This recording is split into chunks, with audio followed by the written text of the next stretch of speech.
On July 14, 2028. LA Mayor Karen Bass was in Paris Sunday to participate in the closing ceremonies for the 2024 Summer Olympics. During the ceremonies, Bass was on stage. The U.S. national anthem was played 40 times during the Olympics, a ritual in honor of 40 gold medals won by American teams and athletes. The U.S. and China tied with 40 gold medals, but the U.S. led all nations in total medals with 126. The final medal won by the U.S. was the women's basketball team, which defeated France Sunday for the gold. 8 straight gold medals for the U.S. Olympic women's basketball program and 61 consecutive Olympic wins. No debates, no speculation, just the info you need. That's your KBLA Sports Minute. I'm Ray Richardson on KBLA Talk 1580. KBLA Talk 1580 invites you to join us for a book party celebrating The Covenant with Black America 20 years later. Almost 2 decades ago, the Covenant book, compiled and edited by Tavis Smiley, climbed to #1 on the New York Times bestsellers list and stayed there for weeks. The first book by a Black-owned publisher to achieve such a feat. The urgency of the issues that matter most to Black fellow citizens has only intensified, especially in this critical election year. On Wednesday evening, August 14th, 6 to 9 p.m., come meet Tavis Smiley alongside Covenant contributors including Cornel West, Connie Rice, Mark Ridley Thomas, Elisa Orduna, Tyrone Howard, and Melina Abdullah as they sign copies of The Covenant with Black America 20 years later. You can purchase your books on site and get them autographed. That's Wednesday evening, August 14th, 6 to 9 p.m. in the city of Los Angeles. Admission is free, but you must register at KBLA1580.com. At KBLA Talk 1580, we've got your black.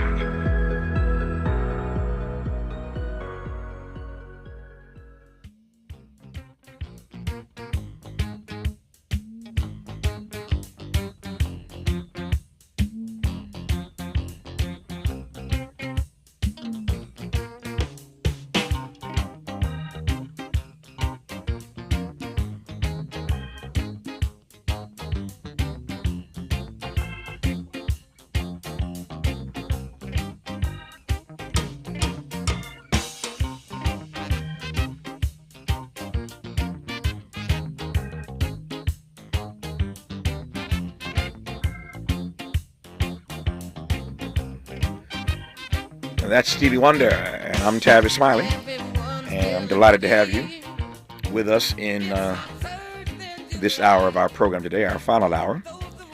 As promised in this hour, 2 conversations on the B side of this hour. We'll be joined by CNN political analyst Van Jones. We'll get Van's take on the upcoming Trump-Harris debates, what he expects at the DNC in Chicago, where we'll be broadcasting live. I keep saying in a couple of weeks, actually it's next week. So next Monday, a week from today, you'll be hearing me for the week live from Chicago, side of the DNC. So I'll see Van and everybody else there. So we'll talk to Van here on the backside of this hour about the DNC, and we'll get his thoughts on his recent comments about Kamala Harris catering to anti-Semites in the Democratic Party who did not want her to select Pennsylvania Governor Josh Shapiro as her running mate. That's what Van said. I vehemently disagree with Van.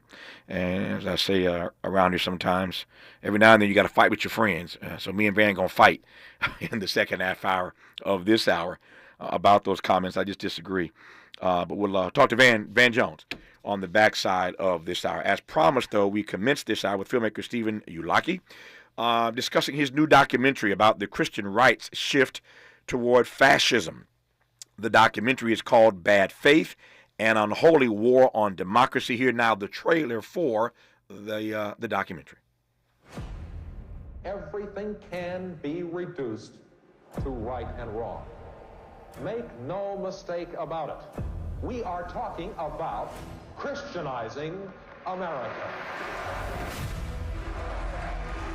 That which God has given us, we will allow no one to take away.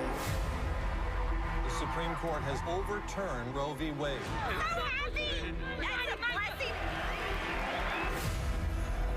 We will make America great again. It's time for us, people, to come out of the churches. Christian nationalism uses religion to justify all kinds of evil. Christian nationalism has been a political tool for centuries. It has nothing to do with Christianity. It's about power and politics. goal was to enshrine Christian identity as the law of the land. To reclaim the United States for God.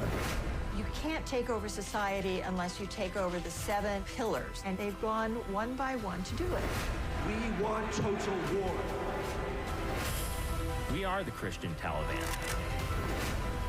We need to force the people to believe what we believe. When government is in the hands of godly men, it is good. But in the hands of all others, it is evil.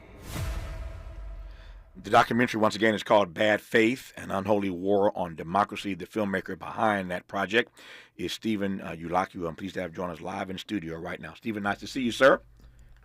I can hear you, yes. How are you? I'm fine. I'm glad to be here. It's good to have you here. Thank you very much for doing this, because we are trying to get the word out. Nope, glad to have you here, man. Let me just start with this term. I was literally in conversation with 2 scholars about this like last week, and here you come now with a documentary that goes right at the heart of this.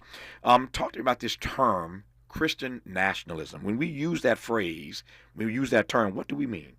Well, what we mean is this mix of nationalism together with religious, cloaked in religious terms, so that essentially you're taking religion and you're taking patriotism and you're combining them, and it's a great cover for what's actually a fascist movement to upset and overturn democracy. Mm-hmm. And the reason it's been so successful is because there's 2 things you can't touch in America. You can't talk about religion. You can't really talk about race. I mean, not honestly. Mm-hmm. So they manage. It manages to. I mean, it's based on white supremacy. Tell me why, over the years, I'm not naive in asking this, but what's your research tell you about why and how over the years Christian nationalism has become so, dare I say, hegemonic in this country? Every single time there are advances made in terms of the rights of those people who were not the, quote, original white Americans, mm-hmm. of a certain kind of Christian sect, there is a huge reaction. You know, right after the Civil War, the KKK was basically Christian nationalists. Okay, it was like denying those rights that had been won during the war. In the 20s, before that, when you had a huge, massive number of immigrants coming who were not Christian or who were not Protestant, enormous outpouring of the KKK in the 20s. And you also have now, what we trace in the film is the fact that the enormous progress that was made starting in the 60s and 70s was a huge, huge shock to those people who did not believe that everybody should be sharing equally in democracy. And they've taken 40 years of organizing to get to the point where they are now. And the catalyst was the election of Obama. And Trump is the reaction, is the white lash to that. And so how it's come about, it's an attempt to turn the clock back because of the advances that are being made. When we come forward, let's talk about, I've said that many times on this program, for those who listen every day. I hope that's you, and you. You've heard me say this many times heretofore, that Trump, in fact, is the backlash to Barack Obama. I've told the story many times about my friend Harry Belafonte, who I was with around the time of Obama's inauguration. He was in tears, and I could tell he wasn't just crying tears of joy.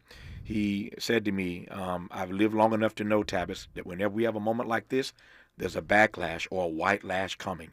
Mr. B told me that before Obama even got in the White House. There is a white lash coming, and he could not have been more right. God rest his soul. You're Stephen Ulaki suggesting that Donald Trump is the backlash, the white lash to Barack Obama.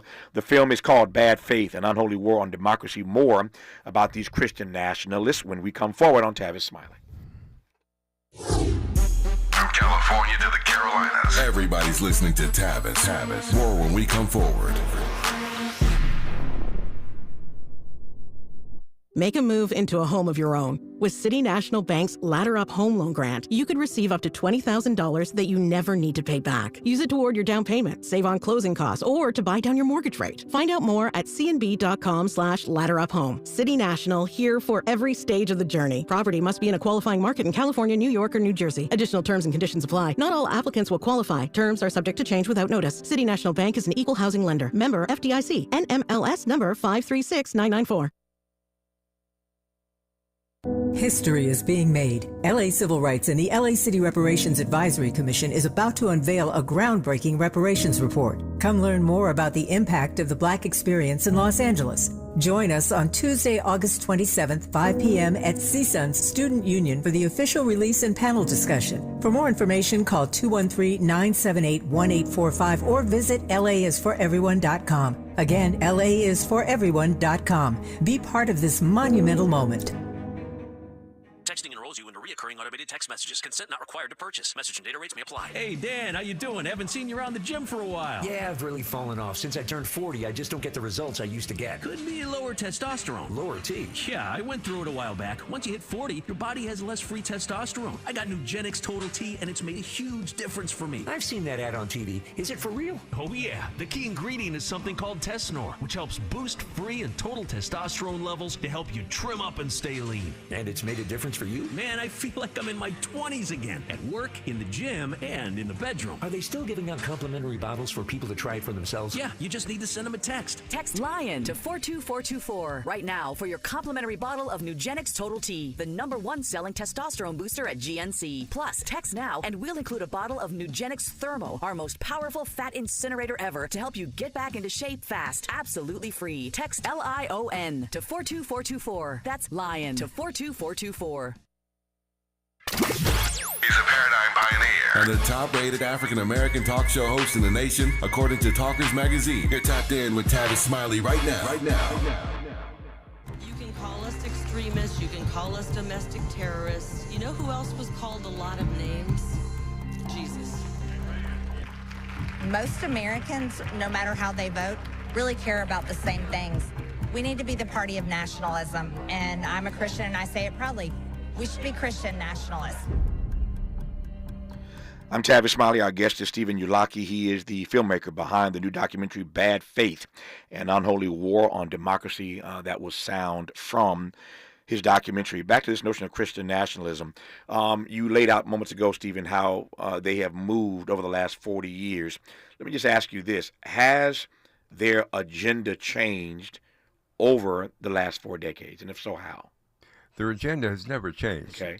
Their agenda has never changed. That agenda is to what? And it is to regain and assure total white supremacy in this country against what they consider to be the erosion of the, quote, God's gift to America, which was them, that they were, God made it for them, and nobody else really belongs there.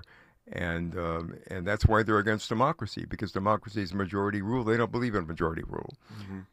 So the agenda has constantly been to erode, weaken, and destroy democratic institutions. And it's only in the last couple of years that they've taken the gloves off, because they feel that after Trump that they almost got there, and now they feel that if they just show their hand, it's going to work. Of course, it's having the opposite effect, because people are seeing what that's all about. But yeah. Tell me more about the ways in which you, in this film, explore, and frankly, even beyond the film, how you see Donald Trump as the white lash to Barack Obama. Well, Trump is a great opportunist. He auditioned for the part. I mean, he's always been a racist.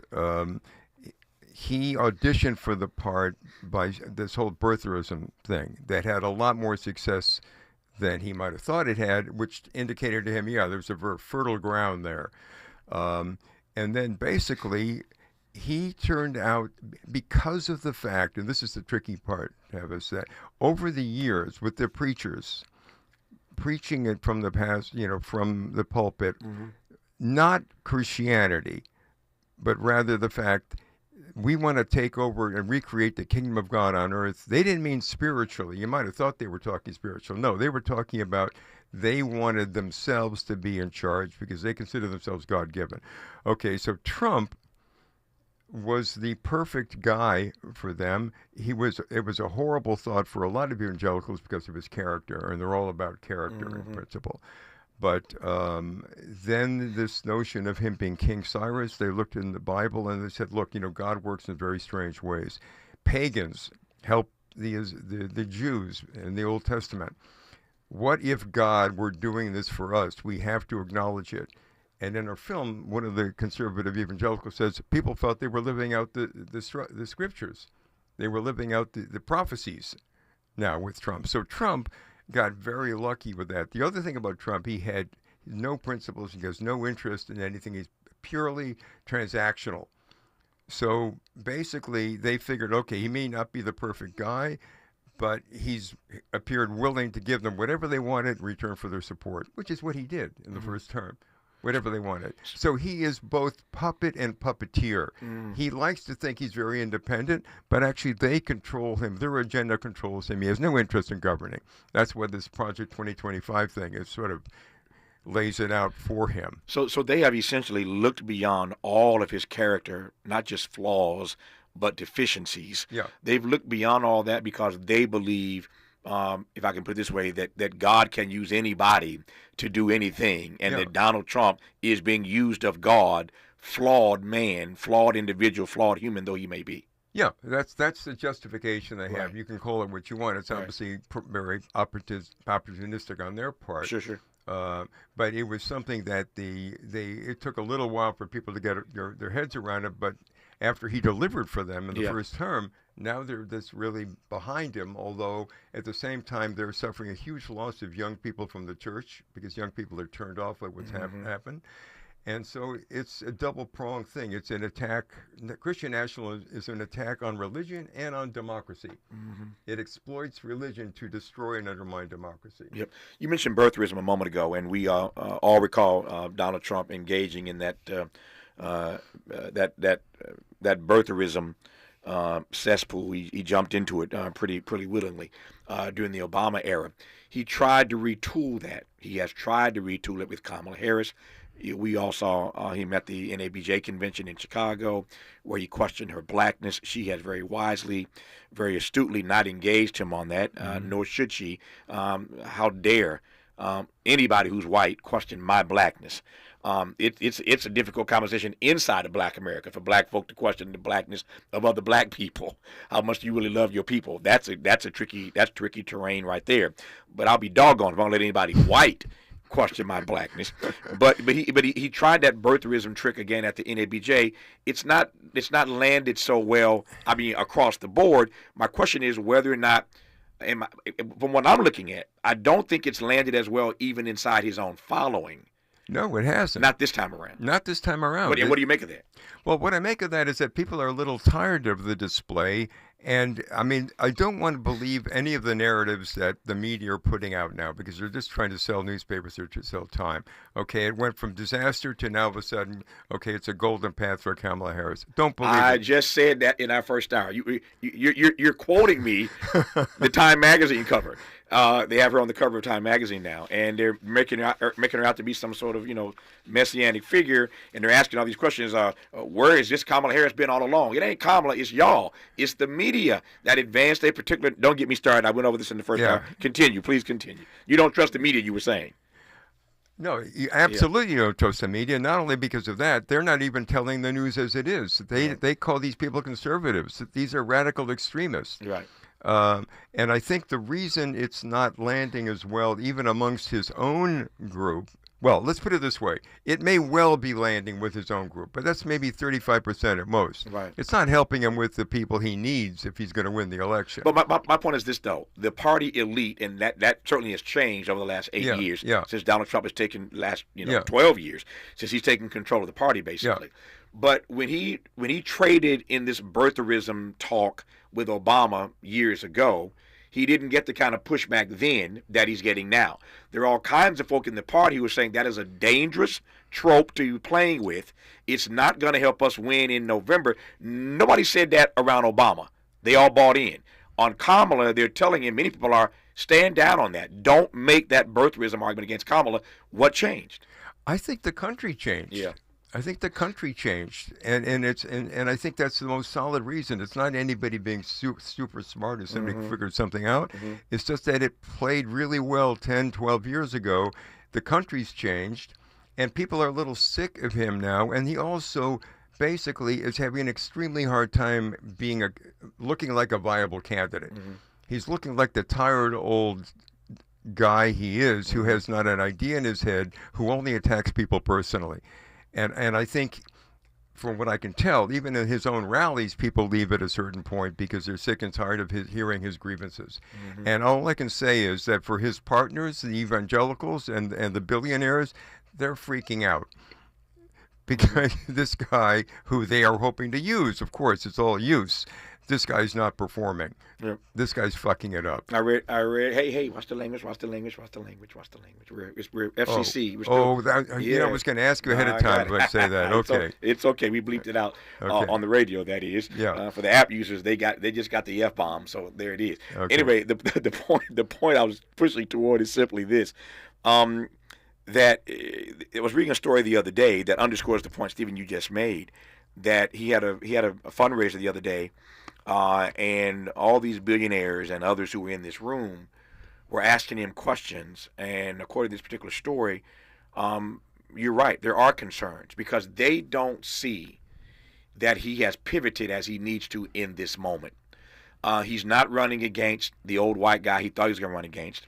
He's running against Kamala Harris and now with her running mate, Governor Walz. But the whole frame has shifted. The paradigm has shifted. And he is still flat-footed. We discussed this earlier on today's program. He's like a deer in headlights right now. And his own supporters, his own fundraisers, his own givers are saying to him right now, you got to pivot here. And they don't see him doing that. I guess the question is whether or not in this moment you think he has the capacity to do that. I don't think he does. I think he will to some extent, but I don't think he does. Right. I think nothing could be worse for him. The idea of competing against a black woman. Right. Here he is, racist, misogynist. The idea of losing to her right. is something absolutely anathema to him. Now, let me just pivot to this. He doesn't believe that the election is performative for these people. They don't believe in elections. He's going to declare victory anyway. Either way, yeah. I keep telling people, get people to the polls, but the day after is what I'm worried about because I'm sure you've read all this stuff too. Sure. Huge preparation to make sure they don't mess up the takeover like they did in 2020. So yes, the election is important, and it's important to get as much of a landslide as possible because he is in any case going to declare victory. But I don't believe, to your question, I don't think he has the capacity to actually do anything substantive. He doesn't even have any things he believes in. And he doesn't feel he's very convincing when he talks about policy. And even though he did so well attacking people with Hillary Clinton and also with Obama, that's not working anymore, Tavis, like you were saying. It's not working. Let me read some data right quick from the Pew Research Center. U.S. adults are divided, Stephen, over the amount of influence the Bible should have on the country's laws. About half of adults, 49%, say the Bible should have a great deal. 23%, 49% said the Bible should have a great deal. 20% some influence, while 51% say it should have not much or none at all.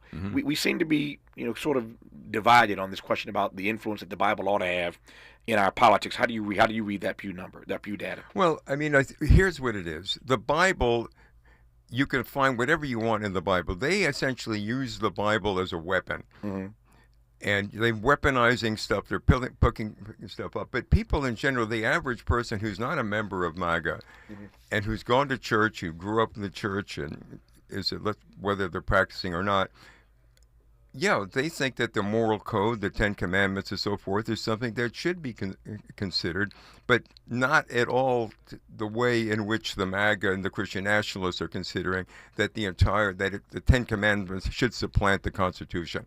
That's a huge difference. So in other words, if somebody says there should be none or very little, that means they don't believe it should be taking it over. If earlier in this, I'm just watching my time, got about 4 minutes left here. we started this conversation by you suggesting to me, and I think you're right about this, that there are two things in this country we really can't talk about. The two R's, religion and race. If we can't talk about religion, then how do we push back then against these Christian nationalists? Well, that is a great question, Tavis. That is the thing that I think that we've got to figure that out, because the mainstream media is not doing it. They're terrified because of the fact anything Christian, you stay away from it. Race, other than the usual stereotypes, really nothing. But I think the answer is to show that, as we try to do in the film, there's nothing religious about the movement. They're exploiting Christianity. We have people like Reverend Barber and others say, look, hey, this has nothing to do with Jesus. That's right. They've got Trump, but they don't have Jesus. So I think the first thing is to actually take apart, deconstruct what they're doing and say it's not Christian, number one. And number two, look at what they're proposing, and you realize that it's fascist, it's authoritarian, and it has nothing to do with American democratic beliefs. And it doesn't. And I think the way you get around this issue about race, well, let me put it to you this way: it's white Christian nationalism, and even the mainstream media. And when I don't want to use that word white, they don't want to say that.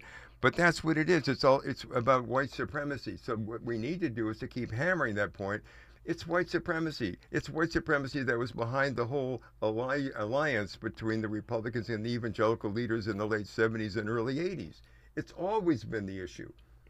You're going to be showing this film at the DNC? Yeah.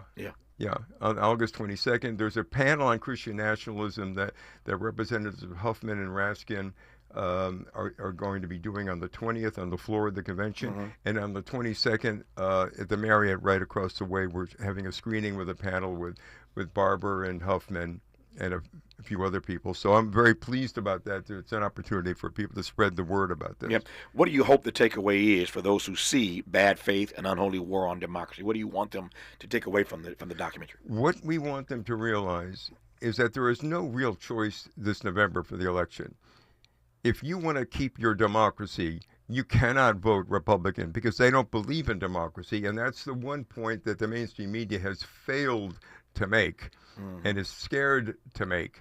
But that's absolutely the case. You cannot possibly vote Republican if you believe in democracy. They do not believe in it.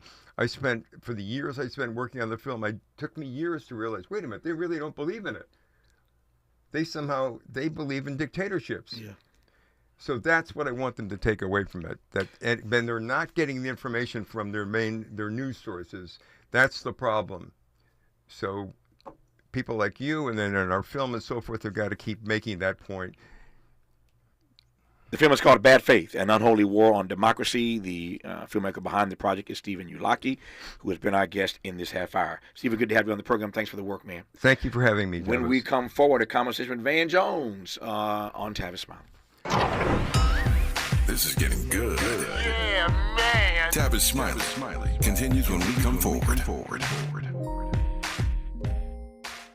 Paid for by government.com. Did you know the United States Mint has issued a new Morgan silver dollar coin in proof condition for the first time? Not only that, they are also minted in 99.9% pure silver for the first time ever in history. Coin experts are calling this an amazing opportunity for anyone that knows the enduring popularity of Morgans. But you must hurry. Only 400,000 of these legal tender silver dollars were issued. These first ever Morgan silver dollars are brand new with stunning mirror-like finish, minted by the iconic San Francisco Mint. Call now and you're guaranteed a new first ever 99.9% pure silver proof Morgan dollar. To learn more, call 1-800-973-9717. If you order now, you will receive a free coin collector bonus pack, a $25 value, free with every order. Call 1-800-973-9717 now to secure your new Morgan silver dollars before they are gone. That's 1-800-973-9717. I'm Ray Harris, and here's the latest from the Black Information Network. A Ferguson, Missouri African-American police officer was critically injured outside of the city's police station during protest on the 10th anniversary of the fatal shooting of the African-American Michael Brown, a pivotal moment in the national Black Lives Matter movement. Ferguson police say Officer Tavis Brown suffered a brain injury after being knocked to the ground. Two protesters are in custody, facing multiple charges in the case. We take you over to Uganda now, where torrential rains in recent weeks has caused a chunk of garbage at a landfill to break off, crushing and burying homes. The Kampala Capital City Authority says 13 are dead. More than a dozen have been rescued thus far. And that's the latest. I'm Ray Harris on your home for 24/7 news. The Black Information Network at BINnews.com. Hi, I'm Kyle at Blindster.com. I started Blindster in 2010 in my garage after I overpaid for new blinds. I researched the industry, hired my mom, and 14 years later, we're one of the largest retailers of custom blinds in the U.S. Don't pay too much for new blinds. Go to Blindster.com. During their back-to-school event, learn how Dell Technologies is helping underserved communities around the world. Make a difference with Dell and shop AI-ready PCs powered by Snapdragon X Series processors at Dell.com/deals. This is the KBLA Sports Minute with Ray Richardson. The countdown has started for LA 28. In 1,432 days, the Summer Olympics will kick off in Los Angeles on July 14, 2028. LA Mayor Karen Bass was in Paris Sunday to participate in the closing ceremonies for the 2024 Summer Olympics. During the ceremonies, Bass was on stage inside Stade de France Stadium to accept the Olympic flag from Paris Mayor Anne Hidalgo Alou. The U.S. national anthem was played 40 times during the Olympics, a ritual in honor of 40 gold medals won by American teams and athletes. The U.S. and China tied with 40 gold medals, but the U.S. led all nations in total medals with 126. The final medal won by the U.S. was the women's basketball team, which defeated France Sunday for the gold. 8 straight gold medals for the U.S. Olympic women's basketball program and 61 consecutive Olympic wins.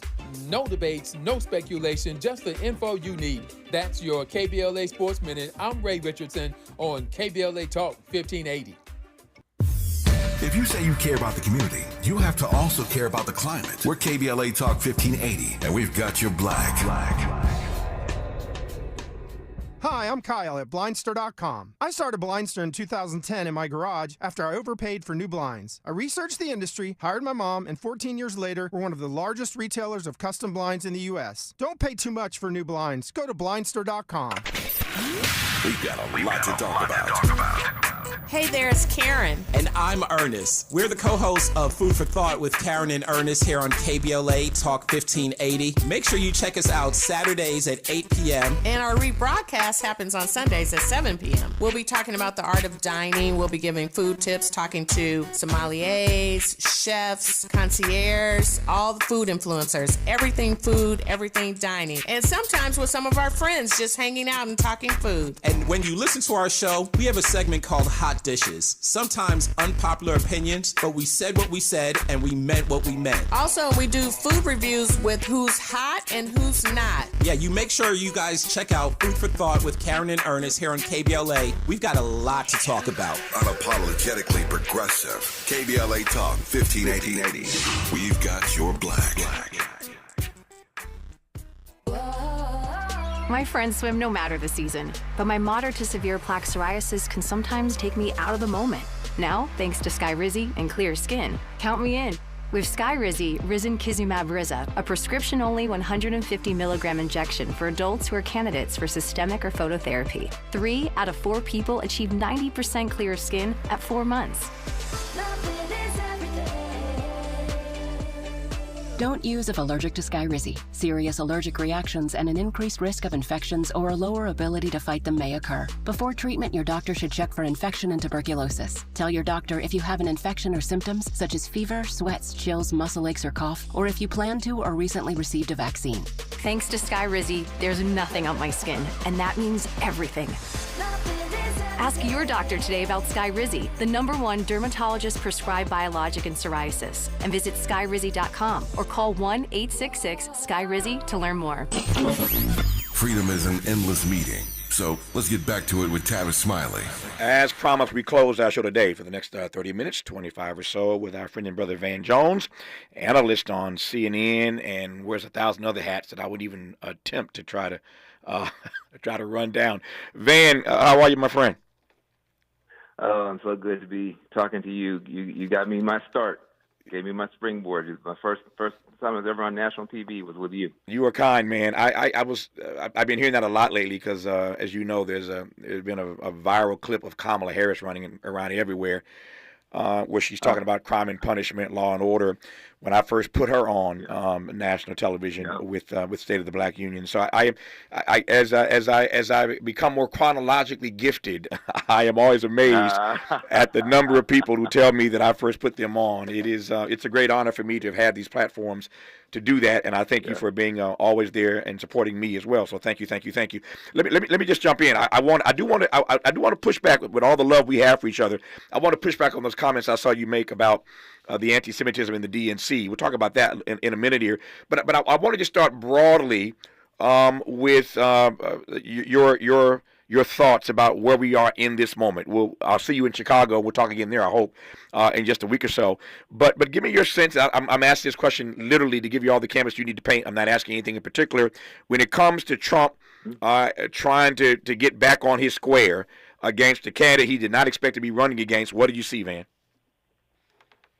Oh, yeah, he's lost. He thought it was going to be a simple, straightforward choice of strength versus weakness. Yeah. I'm Trump. I'm strong. Biden is old, fragile, failing, and weak. And he assumed that would be a pretty easy contrast. That is not the contrast.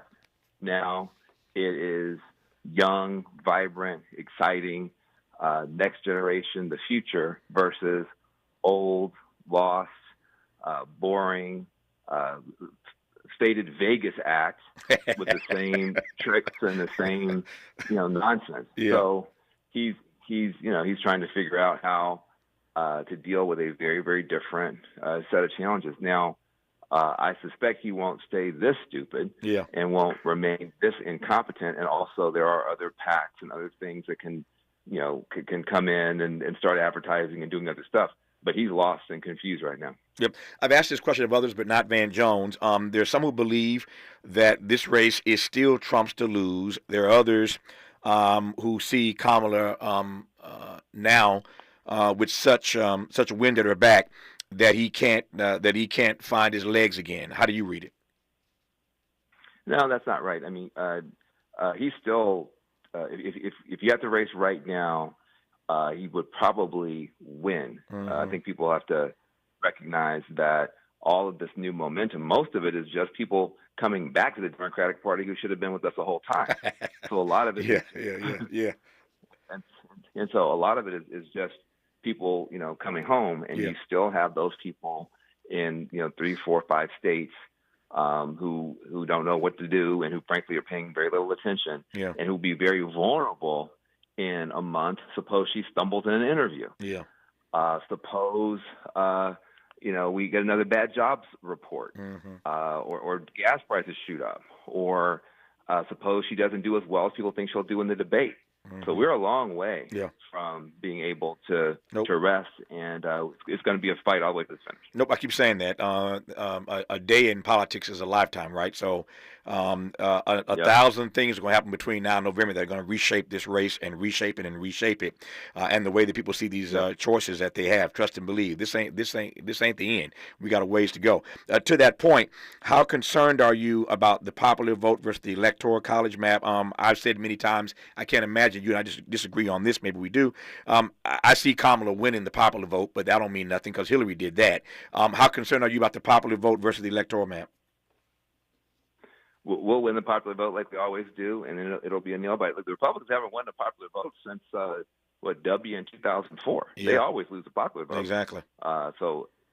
Listen, if she loses the popular vote, it's game over. Yeah. But we'll win the popular vote by somewhere between 2 and 5 million. But that doesn't matter. We've got to. It's going to be Wisconsin, Pennsylvania, Michigan, Arizona, Nevada, and Georgia, as usual. There's new data out today, yesterday, in fact, new polls. You're watching and reading the same stuff I'm watching and reading as I prep for this show. You prep for CNN. There's new data out suggesting she's pulling ahead in some of these swing states.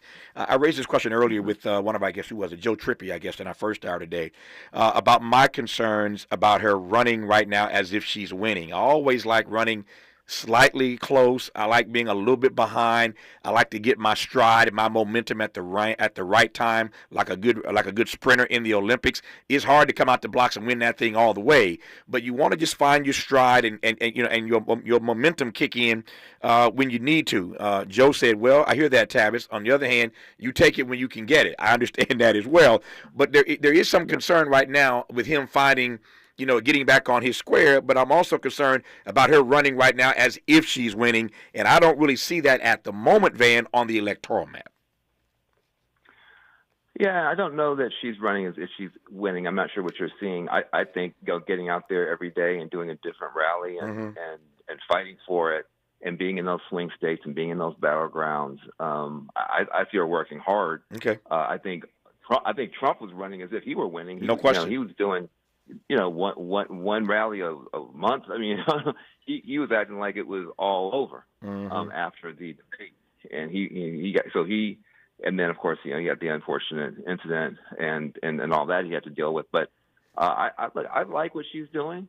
She's out there. She's working hard. Now she needs to make sure that now that she's popular, she went from cringe to cool in 24 hours. That's right. And now that she's popular, she's got to actually try to stay away from popular people. Don't be around too many celebrities. Don't be around too many elites. Get close to working people. Get in those nail salons and barbershops. You can't always be up on stage with everybody, screaming for you. You got to get back close to regular working class people, because what the right wing is going to try and do, just like they did with Obama in 2008, is say, okay, well now she's a celebrity. She's not like you. Yeah.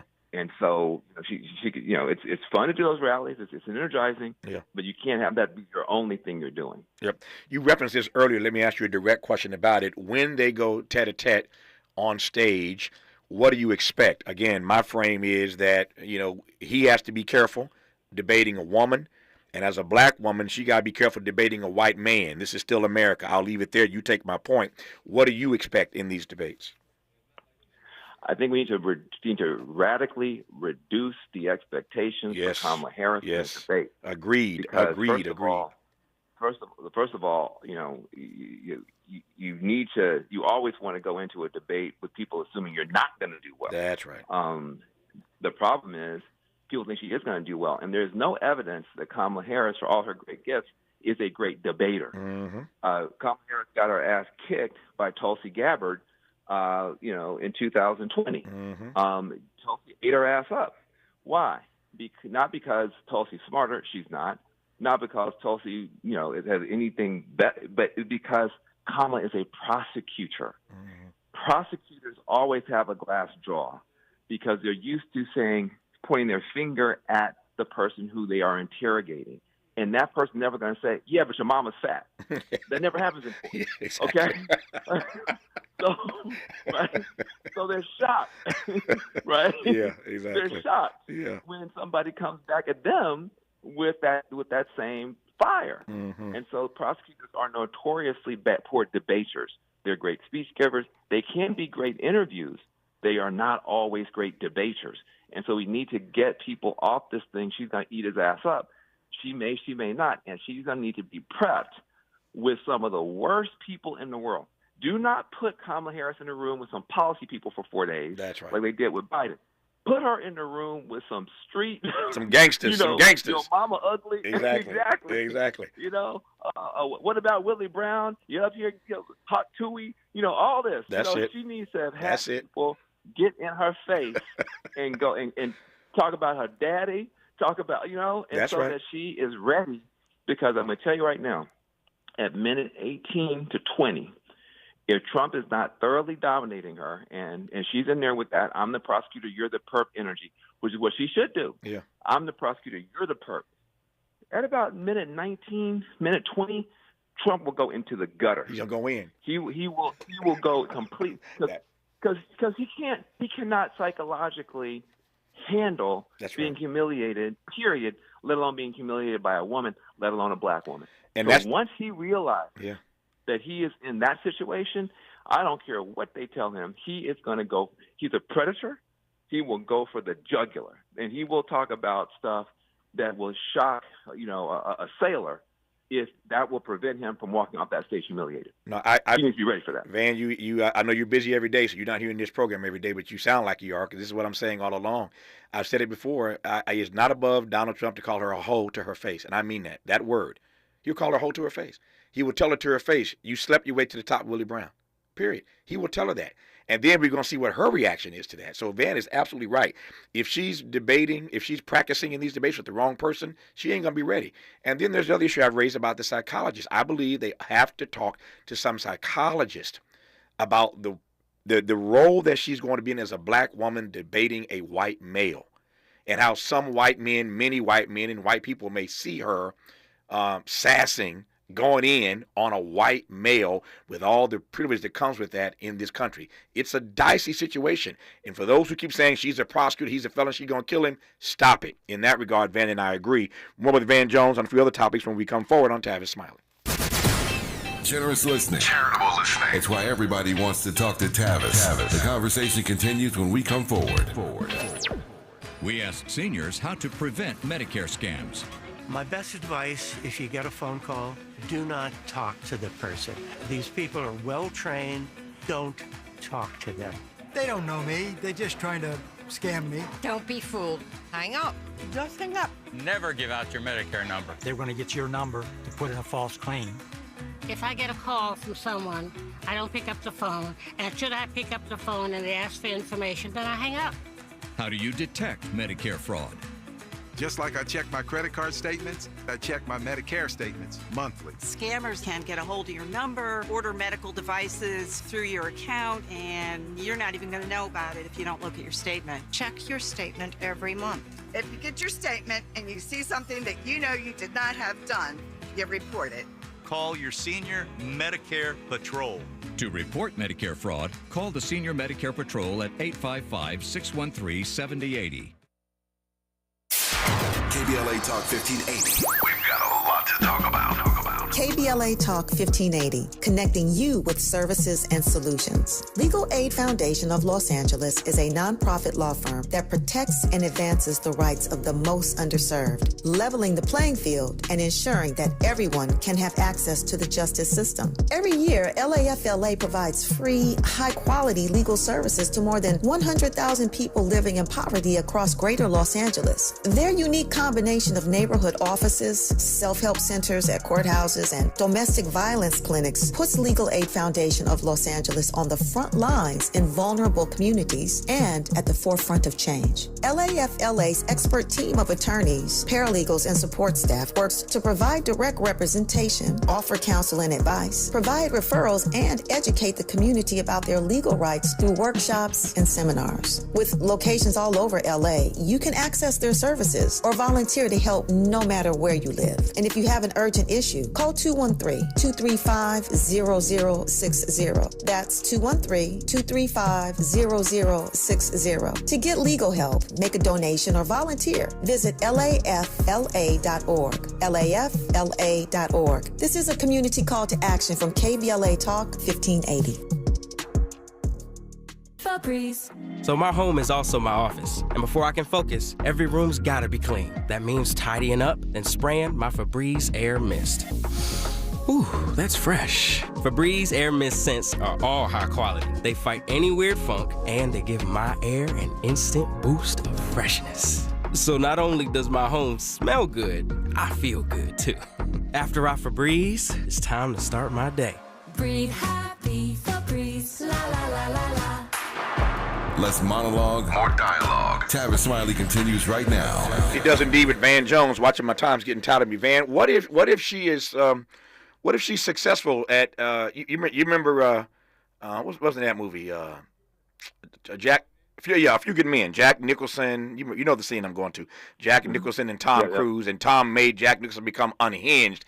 What if her strategy is to push him to make him become unhinged, so he calls her a hoe or a B? You saw the story. You saw the story today. The New York Times.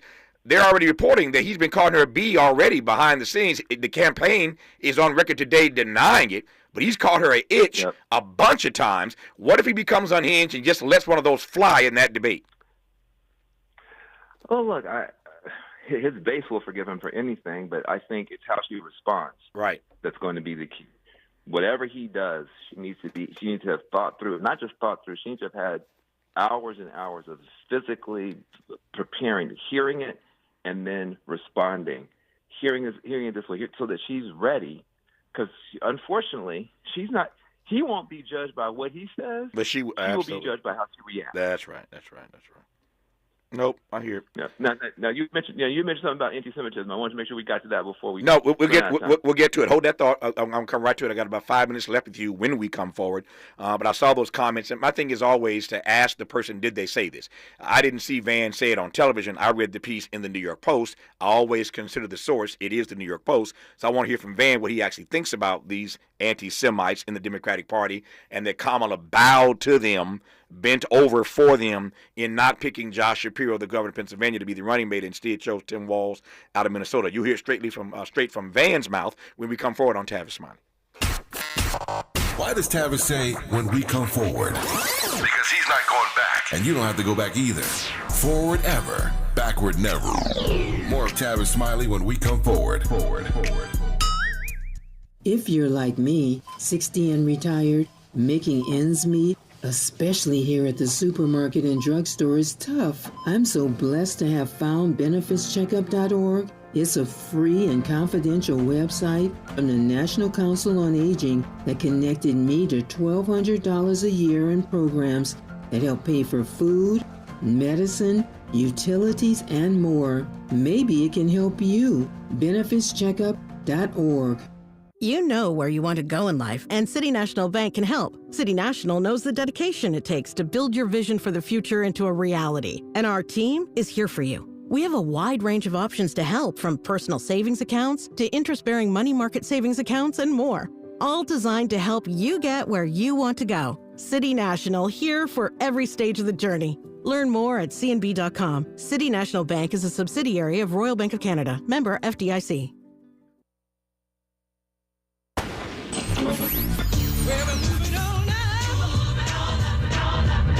Tavis is like George and Wheezy. He's moving on up. Last year, Tavis was number 45 on the Talkers magazine list of the 100 most important radio talk show hosts in America. Wait for it.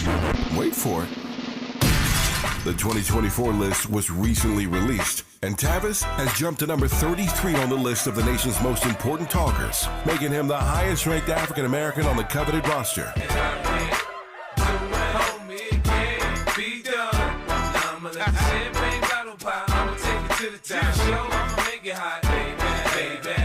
Congratulations to Tavis Smiley from all of us at KBLA Talk 1580.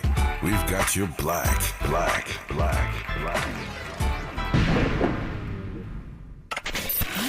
We've got a lot to talk about. Hi, I'm Ray Richardson, your sports connection here at KBLA Talk 1580. Join me and my co-host Neil Scarborough every Saturday night at 7 for Out of Bounds, the show that brings some flavor to the world of sports for 60 minutes. We take you beyond the scores and press conferences. We give you our point of view, the way black folks see what's going down. You can join the conversation and give us your analysis at 1-800-920-1580. Out of Bounds every Saturday night at 7 on KBLA Talk 1580. We've got a lot to talk about. Unapologetically progressive. KBLA Talk 1580. We've got your black. You like your style, though.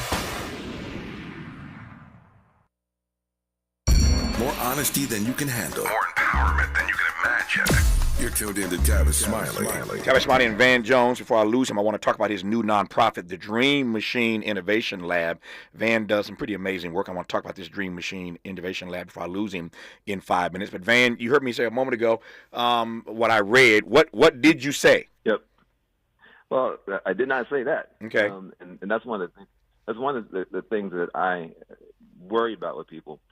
I was calling balls and strikes. Mm-hmm. I said there are people in the party who are comforted by Josh Shapiro not getting it because they were concerned about his position on Israel. Mm-hmm. And that might help some of the Muslims, some of the younger people who had those concerns. And I said at the same time, there are people in the party who are concerned, was this cowing or bowing to some of the forces in the party that are more negative and that have been more strident and have crossed the line from anti-Zionism to anti-Jewishness, and that has to be worked through and discussed. Mm-hmm. Now, by pointing out that there is a concern That's not me saying that my sister Kamala Harris did do that. Mm-hmm. I'm saying, because frankly, Walt and Shapiro have the exact same position on Israel anyway. Mm-hmm. So if you know either of these guys, both sides are not paying attention, because though Josh Shapiro is Jewish and is seen as pro-Israel, Walt is just as pro-Israel as Shapiro. Mm-hmm. So we had those conversations. But what people would love to do is to take, when you're calling balls and strikes, and you're trying to point out these are the different concerns that are there, attribute those concerns to the person who's saying it, or observing it, or reporting it, and then get a headline. Nope, I get it. I want to double check on that, because I said if Van said that, we're gonna tussle on this one, because I think it's possible to be concerned about the Middle East and our policy there, and as a result want to make sure that there's a certain kind of person on the ticket that represents your views. That doesn't make you anti-Semitic because you have an issue with their policy on Israel. But now that I hear what you said and what you didn't say, I get it. And by the way, sure. And there are people who are anti-Semitic, just like there are people who are anti-black, just like there are people who are anti-female, and those people need to be called out and challenged. So it requires both giving people permission to care about the Palestinians and make sure they're not being brutalized and murdered. Yeah. And at the same time, you have to make sure that people you're not standing next to somebody who's got a different agenda. Nope, I got it. I got 2.5 minutes left. I want to give it to you. The only question is to tell me about the Dream Machine Innovation Lab. Well, look, I'm so, my main, people see me on TV and they think I live on TV, but, it's only, a few times during the day, sometimes even a few times during the week. Mm-hmm. Mostly what I'm doing is trying to help our community. And so Dream Machine Innovation Lab, we have a campaign called Make Wakanda Real.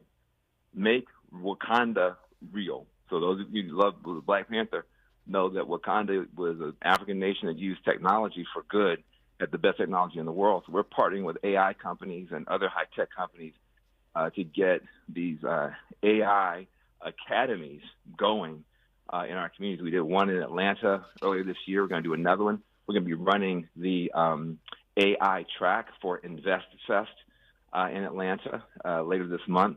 We want Black folks to use these tools. We think that AI tools can be a jetpack for your business, can be a jetpack for your scholarship, can really help us if we use them. If not, we'll get bypassed by people who do. And 99% of Black folk don't know anything about AI, but 99% of white folk don't either. So this is jump ball. It's called equality. Yeah. The first thing every time I've ever seen, we're equally ignorant of all these new tools. And so if we grab them, as creative as we are and as innovative as we are, we grab these tools, we can bypass a lot of people and be benefited. Yeah. But we've got to get busy. So Make Wakanda Real is the main campaign of Dream Machine Innovation Lab. Where can people read and learn more about what you're doing in that regard, Van? DreamMachine.org. There you go. DreamMachine.org. DreamMachine.org. For more information on this Dream Machine Innovation Lab, DreamMachine.org. Van's a busy guy. The Dream Machine Innovation Lab, CNN, New York Times bestselling author, lawyer, Emmy Award winner. He's a busy brother, but I'm grateful that he took 30 minutes to talk to me today on this program. Van, I appreciate you as always, my friend, and I'll talk to you soon, I hope. Hey. Looking forward to it. Thank you for having me, brother. My pleasure. Stay strong. Just like that, 3 hours gone. Back here tomorrow, Lord willing, to do it all over again. Until tomorrow, thanks for tuning in to Tavis Smiley. And as always, keep the faith.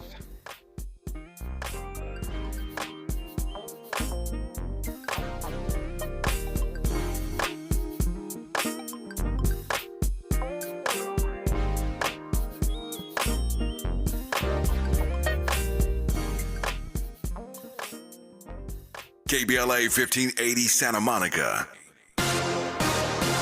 I'm Ray Harris, and here's the latest from the Black Information Network.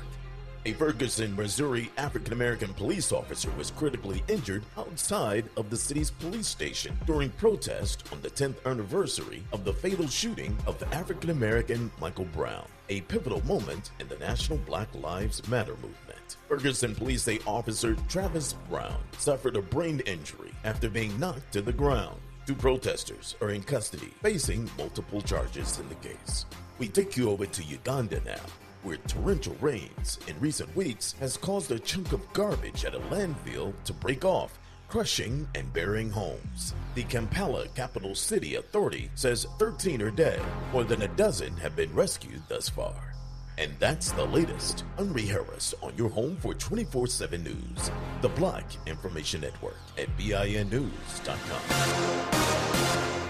Hi, I'm Kyle at Blindster.com. I started Blindster in 2010 in my garage after I overpaid for new blinds. I researched the industry, hired my mom, and 14 years later, we're one of the largest retailers of custom blinds in the U.S. Don't pay too much for new blinds. Go to Blindster.com. This is the KBLA Sports Minute with Ray Richardson. The countdown has started for LA 28. In 1,432 days, the Summer Olympics will kick off in Los Angeles on July 14, 2028. LA Mayor Karen Bass was in Paris Sunday to participate in the closing ceremonies for the 2024 Summer Olympics. During the ceremonies, Bass was on stage inside Stade de France Stadium to accept the Olympic flag from Paris Mayor Anne Hidalgo Alou. The U.S. national anthem was played 40 times during the Olympics, a ritual in honor of 40 gold medals won by American teams and athletes. The U.S. and China tied with 40 gold medals, but the U.S. led all nations in total medals with 126. The final medal won by the U.S. was the women's basketball team, which defeated France Sunday for the gold. 8 straight gold medals for the U.S. Olympic women's basketball program and 61 consecutive Olympic wins. No debates, no speculation, just the info you need. That's your